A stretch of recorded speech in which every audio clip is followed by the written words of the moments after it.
الحمد لله رب العالمين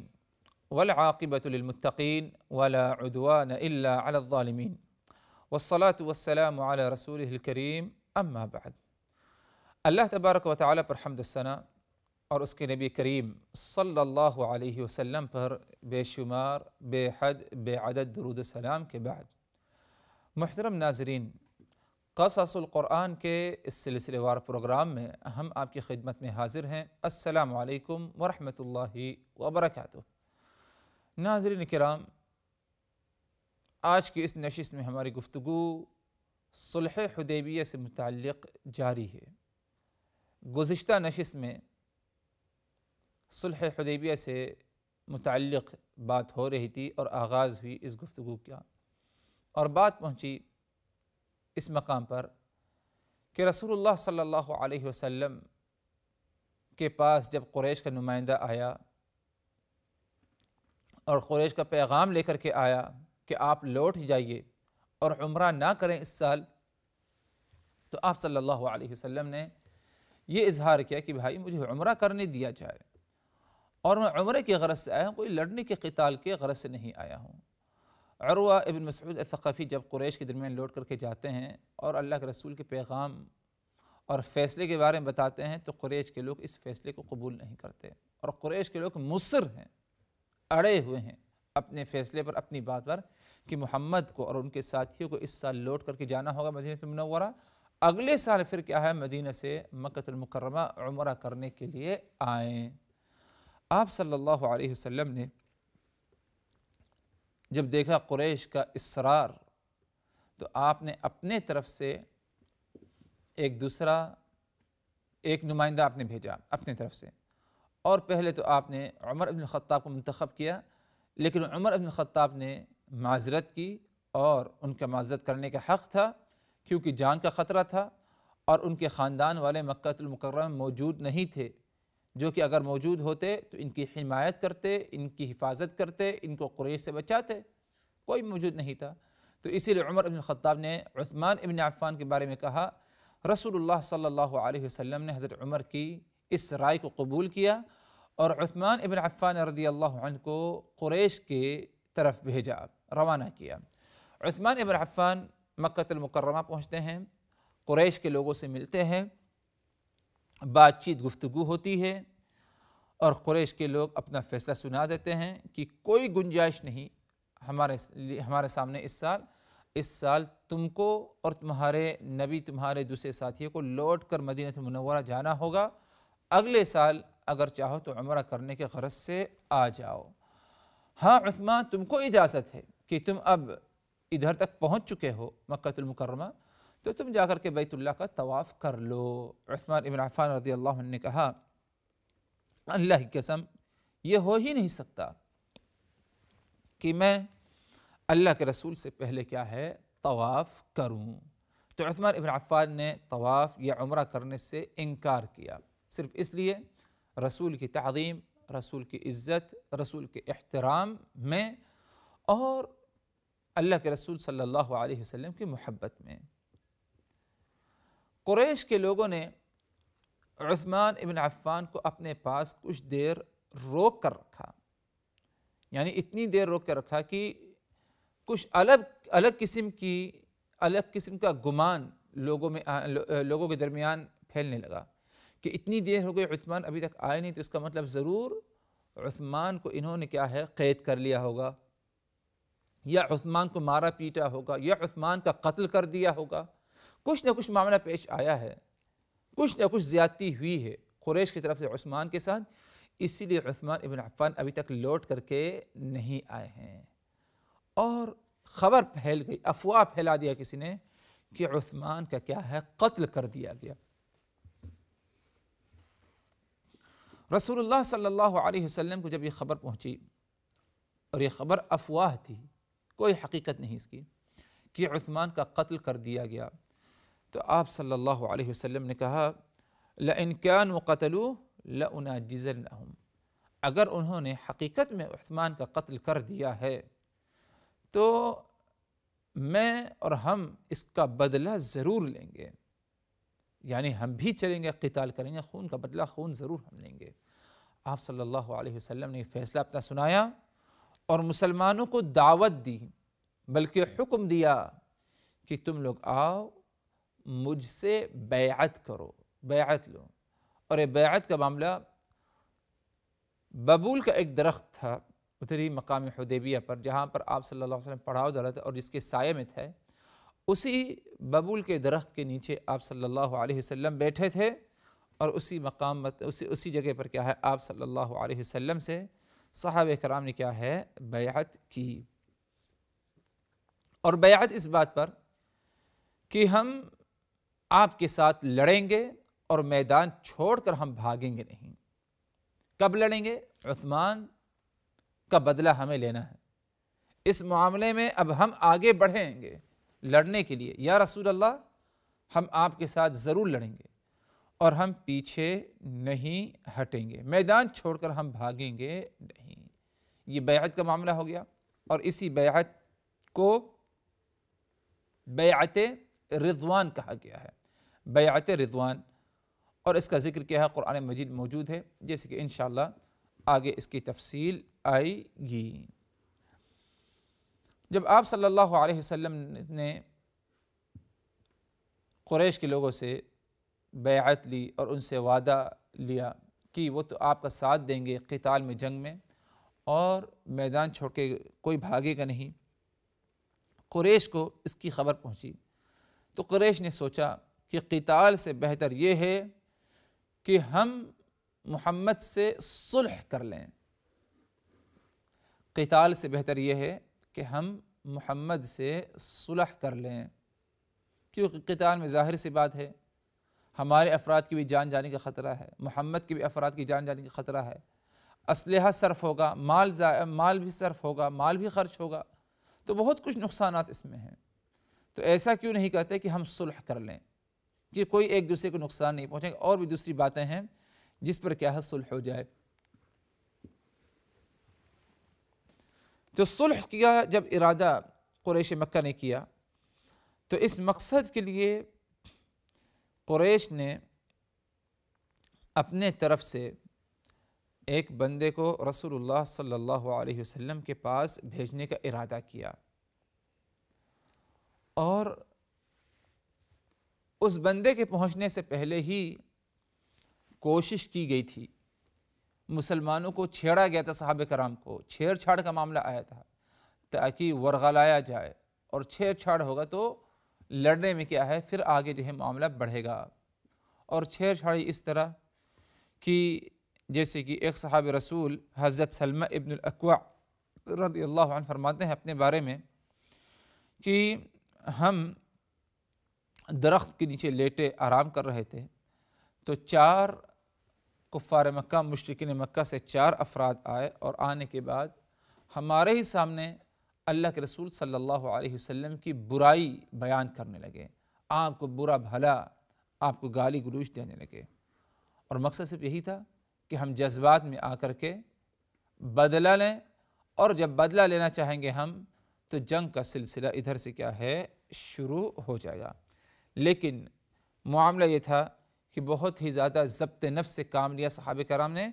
اور اللہ کے رسول صلی اللہ علیہ وسلم نے بھی اسی بات کی تعلیم دی کہ ضبط نفس سے کام لیا جائے اور لڑا نہ جائے۔ اسی لیے صحابہ کرام نے کیا اس پر عمل کیا، اور مشرکین کے چھیڑ چھاڑ پر جو ہے کوئی ایسا معاملہ نہیں پیش آیا جس کا انجام کیا ہے برا رہتا۔ المہم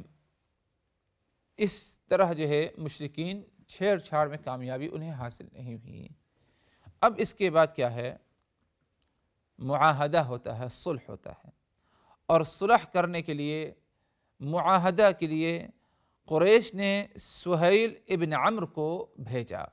جاؤ یہ شرطیں ہیں صلح کی، محمد تک پہنچا دو، اور انہی شرطوں پر کیا ہے صلح کر لو۔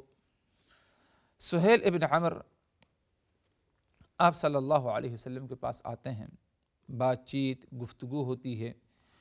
یہاں تک کہ صلح کن کن باتوں پر کرنا ہے وہ تمام باتیں سہیل ابن عمرو اللہ کے رسول صلی اللہ علیہ وسلم کی خدمت میں رکھ دیتے ہیں۔ رسول اللہ صلی اللہ علیہ وسلم حضرت علی ابن ابی طالب رضی اللہ عنہ کو بلاتے ہیں، اور بلانے کے بعد کہتے ہیں کہ تم صلح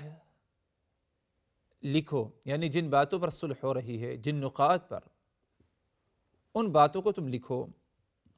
حضرت علی ابن ابی طالب قلم اٹھاتے ہیں، کاغذ اٹھاتے ہیں، اور آپ صلی اللہ علیہ وسلم املا کراتے ہیں، یعنی آپ بولتے ہیں اور علی ابن ابی طالب کیا ہے لکھتے ہیں۔ آپ نے بولا اے علی لکھو، اکتب بسم اللہ الرحمن الرحیم، اے علی لکھو، اکتب لکھو، کیا لکھو؟ بسم اللہ الرحمن الرحیم۔ سہیل ابن عمر جو قریش کی طرف سے آیا تھا، اس نے کہا ما نعرف هذه التسمیہ، ہم اس تسمیہ کو، یعنی اس قسم کے بسم اللہ کو، اس جملے کو ہم نہیں پہچانتے، بلکہ آپ اے محمد یہ لکھوائیے بسمک اللہم، اے اللہ تیرے نام سے، بسمک اللہم، یہ جملہ لکھوائیے۔ آپ صلی اللہ علیہ وسلم نے علی سے کہا اکتب بسمک اللہم، اے علی تم بسم اللہ الرحمن الرحیم نہ لکھو، بلکہ تم بسمک اللہم یہی لکھ لو، کیونکہ دونوں کا مفہوم لگ بھگ ایک ہی ہے، صرف دوسرے میں کیا ہے؟ رحمن الرحیم نہیں ہے، جو کہ پہلے موجود ہے۔ تو علی ابن ابی طالب صرف بسم اللہ لکھتے ہیں۔ اس کے بعد آپ صلی اللہ علیہ وسلم نے علی کو حکم دیا کہ تم اس جملے کو لکھو، هذا ما قضى علیہ محمد رسول اللہ، آگے جو بات آنے والی ہیں اس پر محمد اللہ کے رسول نے فیصلہ کیا ہے اور اس پر راضی ہیں۔ تو نمائندہ جو قریش کا ہے، جس کا نام سہیل ہے، وہ کہتا ہے کہ ہم نے آپ کو رسول تو تسلیم ہی، آپ کو اللہ کا رسول تسلیم ہی نہیں کیا، تو آپ اپنے بارے میں رسول اللہ کیوں کہلاتے ہیں؟ آپ جو ہے حکم دیں کہ وہ لکھے ھذا ما قضى علیہ محمد ابن عبداللہ، کہ جو باتیں آگے آنے والی ہیں اس پر محمد ابن عبداللہ نے کیا ہے؟ فیصلہ کیا ہے۔ محمد رسول اللہ نہ لکھو،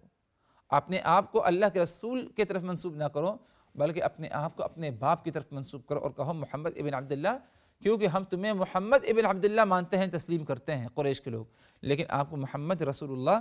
تسلیم نہیں کرتے ہیں۔ تو آپ صلی اللہ علیہ وسلم نے حضرت علی سے کہا کہ تم رسول اللہ مٹا دو اور اس کے بدلے کیا ہے؟ تم ابن عبداللہ لکھ دو۔ حضرت علی نے کہا یا رسول اللہ میں اس چیز کو نہیں مٹا سکتا، رسول اللہ کا لفظ نہیں مٹا سکتا، آپ کی عزت،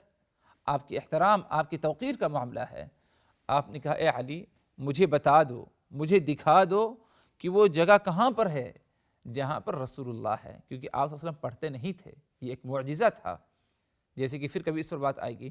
تو حضرت علی بن ابی طالب نے دکھا دیا کہ ہاں اس جگہ پر رسول اللہ لکھا ہوا ہے، تو آپ صلی اللہ علیہ وسلم اسے مٹا دیا۔ اب اس کے بعد علی ابن ابی طالب نے محمد ابن عبداللہ کیا ہے؟ اپنے ہاتھوں سے لکھا۔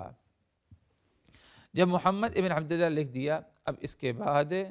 چند باتیں اور چند نقاط، تقریباً 3 اور 4 نقاط ہیں جن پر اتفاق، معاہدہ اور صلح کا معاملہ پیش آیا۔ نمبر 1 کہ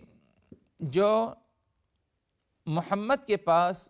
قریش سے آ جائے، قریش کے بغیر اجازت کے کوئی اگر محمد کے پاس آ جائے، ایمان لے آئے، قریش کے لوگوں کو چھوڑ دے، تو محمد پر فرض ہے کہ اسے کیا ہے؟ ہمارے طرف ضرور لوٹائے۔ ہاں یہ بات الگ ہے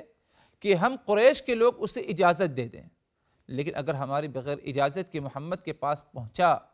چاہے جس مقصد سے ہو، اچھے مقصد سے ہو، برے مقصد سے ہو، یا ایمان لے آیا، تو ایسی حالت میں محمد کو، اس بندے کو ہمارے طرف کیا ہے؟ لوٹانا ہوگا اور ہمارے حوالے کرنا ہوگا۔ لیکن اگر محمد کا کوئی بندہ اور محمد کا کوئی ساتھی ہم قریش کے پاس آ جائے محمد کے بغیر اجازت کے، تو ہم اسے پناہ دیں گے اور اسے محمد کے حوالے دوبارہ نہیں کریں گے۔ یہ پہلا حکم تھا اور پہلی بات تھی جس پر کیا ہے؟ صلح ہوا۔ دوسری بات وہ یہ کہ جو محمد کے ساتھ داخل ہونا چاہے اس معاہدے میں، وہ داخل ہو سکتا ہے، اور جو قریش کے ساتھ اس معاہدے میں داخل ہونا چاہے تو وہ قریش کے ساتھ داخل ہو سکتا ہے۔ تو اسی لیے قبیلے خزاعہ کے لوگ اللہ کے رسول صلی اللہ علیہ وسلم کے ساتھ شامل ہو گئے، اور قبیلے بنو بکر کے لوگ قریش کے لوگوں کے ساتھ کیا ہے شامل ہو گئے۔ اسی طرح ایک اور اہم معاہدہ جو اس صلح میں پائے گا وہ یہ کہ 10 سال تک آپس میں مسلمانوں کی کفار سے، مسلمانوں کی قریش سے 10 سال تک جو ہے کوئی لڑائی، کوئی جنگ نہیں ہوگی، ہم بھی نہیں کریں گے اور تم بھی جو ہے کوئی جنگ نہیں کرنا، اس پر جو ہے راضی ہو جائے۔ اور یہ اچھی شرط تھی، کیونکہ جنگ ہونا اس میں بہت نقصانات ہیں، جانی، مالی، وقت، اور جنگ کا نہ ہونا اس میں فائدہ ہے، جان محفوظ، لوگ محفوظ، معاشرہ سماج محفوظ، ملک محفوظ۔ تو اسی لیے اس شرط کو بھی آپ صلی اللہ علیہ وسلم نے قبول کیا اور کہا اے علی اس بات کا بھی اس معاہدے میں اور اس میں جو ہے اضافہ کر دو کہ 10 سال تک ہمارے اور کفار کے درمیان کیا ہے جنگ بند رہے گی اور کوئی ایک دوسرے سے لڑے گا نہیں۔ ایک چوتھا فیصلہ جو تھا قریش مکہ کا وہ یہ کہ اے محمد آپ اور آپ کے ساتھی اس سال عمرہ نہیں کریں گے بلکہ اگلے سال آ کر کے عمرہ کریں گے۔ آپ صلی اللہ علیہ وسلم نے اس شرط کو بھی قبول کیا اور حضرت علی کو کہا اسے بھی تم کیا ہے شرطوں میں جو ہے ضمناً کیا ہے لکھ لو۔ تو یہ 4 اہم شرطیں پائی گئیں، اسی چاروں شرطوں پر انہی کی بنیاد پر کیا ہے صلح کا معاملہ ہوا آپ صلی اللہ علیہ وسلم کا اور قریش سے۔ یقیناً بہت ہی زیادہ قابل غور باتیں ہیں یہ کہ آپ صلی اللہ علیہ وسلم کتنے آسانی کے ساتھ لوگوں کے ساتھ پیش آیا کرتے تھے، اور ہمیشہ آپ صلی اللہ علیہ وسلم اپنے ساتھیوں کی اور دین اسلام کی مصلحت کو کیا ہے سامنے رکھ کر کیا ہے فیصلہ کیا کرتے تھے۔ آپ صلی اللہ علیہ وسلم نے جو ان شرطوں پر صلح کی، یہ شرطیں آپ کا فیصلہ تھا، آپ نے کیا۔ بظاہر صحابہ کرام کو اور خود ہمیں جو کہ ہم بنسبت صحابہ کرام کے ایمان میں کمزور ہیں، درجات کم ہیں، بظاہر جو ہے ایسا لگتا ہے کہ یہ شرطیں کیا ہے مناسب نہیں تھی، اسی لیے صحابہ کرام نے کیا ہے ان شرطوں کو فوری طور پر قبول نہیں کیا، ناپسندیدگی کا اظہار کیا، لیکن بعد میں رسول اللہ صلی اللہ علیہ وسلم نے انہیں راضی کیا، جیسے کہ بات انشاءاللہ آگے آئے گی اگلی نشست اگلی ملاقات میں۔ بہرحال حضرات آج کی اس نشست میں اس ملاقات میں اسی پر اکتفا کرتے ہیں، باقی باتیں انشاءاللہ صلح حدیبیہ سے متعلق اگلی نشست اگلی ملاقات میں آپ حضرات کے سامنے رکھی جائیں گے۔ اس وقت تک کے لیے اللہ تبارک و تعالیٰ کی حفاظت میں وآخر دعوان ان الحمد للہ رب العالمین والسلام علیکم ورحمۃ اللہ وبرکاتہ۔ لقد كان في قصصهم عبرة لأولي الألباب ما كان حديثا يفترى ولكن تصديق الذي بين يديه وتفصيل كل شيء وهدى ورحمة لقوم